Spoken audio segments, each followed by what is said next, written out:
Let's have that mic turned on. Can you hear me? Thanks, Ben. There we go. There we go. Okay, perfect. I know we're running a little behind, so I'll try to catch up the best I can. So this is Basivertebral Nerve Ablation. As Dr. Clerk mentioned, we'll be taking a transpedicular approach. So I'd like to first kind of show you the two different types of needles and cannulas that we can use to gain access. Can you zoom in on my needles for me with the overhead camera? Here. So just like a kyphoplasty kit, there is a beveled and bibeveled tip options. With the Gen 3 here, you'll see this scalloping right here. You know, in the Gen 2 system, the teaching was that you would go all the way in where the cannula will meet the posterior aspect of the vertebral body. But now you will first stop at the first scallop that you see on the lateral view, which I will demonstrate. And obviously, this is an 8-gauge needle.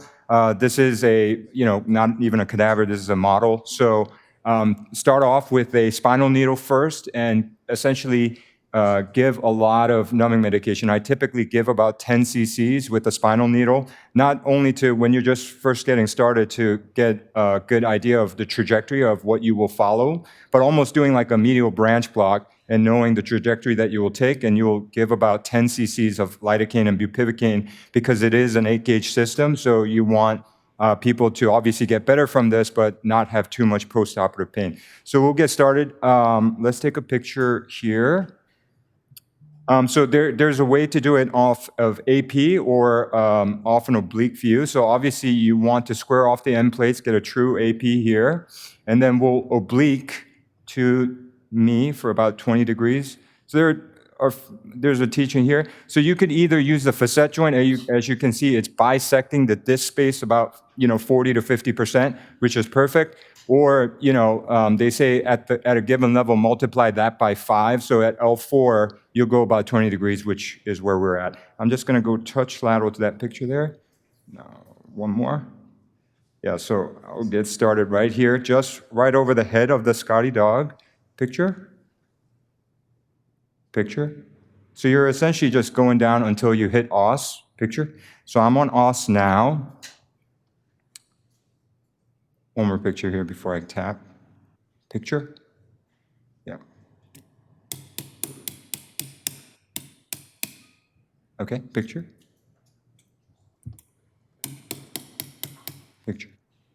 Good. Picture. And we'll come AP here. Good. So I'm just a little lateral here, so I'm going to really try to medialize the needle here, if I can. Hopefully the model will not overcompensate. Yep. Okay. And we'll take a quick lateral here. So we're on our way. So I'm really going to try to medialize this. Picture. Okay. AP. Okay, that's actually pretty good right there. And then go back to lateral. So obviously, we're almost at the posterior wall of the vertebral body, or right at, but on the AP view, we haven't violated the medial wall, right? So we're perfectly safe right now. I'll give it a few taps here.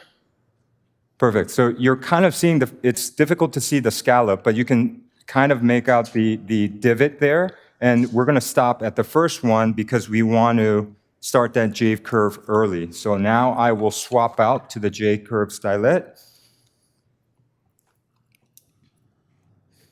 Perfect. So I'll put the J in very nicely. Dr. Yoon, what is the J curve stylet? How does it work? So essentially, the J curve is here to get to stay posterior as possible while going medial, right? Because just as Dr. Clerk showed, we want to be right at the equator at the 50% line, but we want to be at least 40 to 30% in terms of anterior to posterior in the vertebral body, because we want to catch the basivertebral nerve before it arborizes. So, this is obviously a model, but in a live patient, you want the nitinol to really heat up and give that good curve. So you'll give it very few gentle taps. So like the the force in which you put in the initial introducer versus a J stylet will be very different. Because if you hit the J stylet too hard, it will go more anterior than curving posteriorly. So it's very minimal taps here, like this. Good. Good. So I'm right here at that 50% mark. Perfect. And then let's check AP to see our progress here. And then obviously on the AP, we want to be across that spinous process. So go back to lateral. And we just don't want to violate that posterior wall, right? So we don't want it going too posterior either, but this is perfect. Yep. Good. AP. Perfect. We're almost there. Go back to lateral. Yep. So now it has completely foreshortened AP.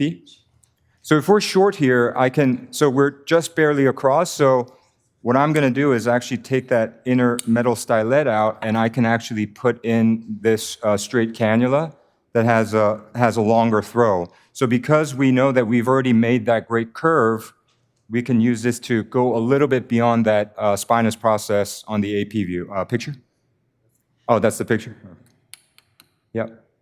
Yeah, so we're just across it, and then the radiofrequency probe, which is a bipolar burn, and it will have two radiopaque markers, and you want the two radiopaque markers to hug the spinous process, so you'll put that right in. So I want to go just a little deeper. Yeah, I'm going to pull back just a little bit. So yeah.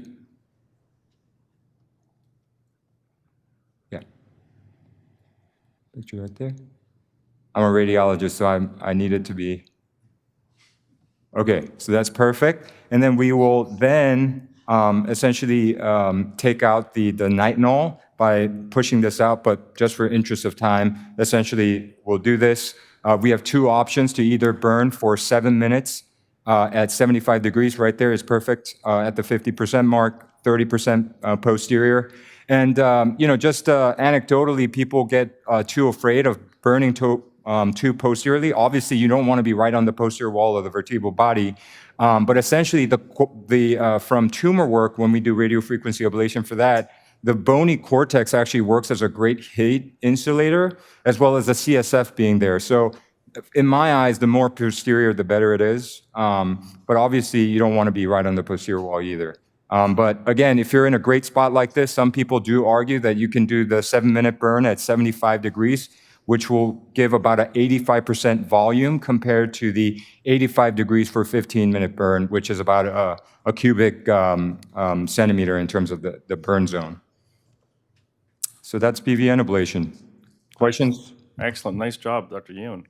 Questions for Dr. Yoon?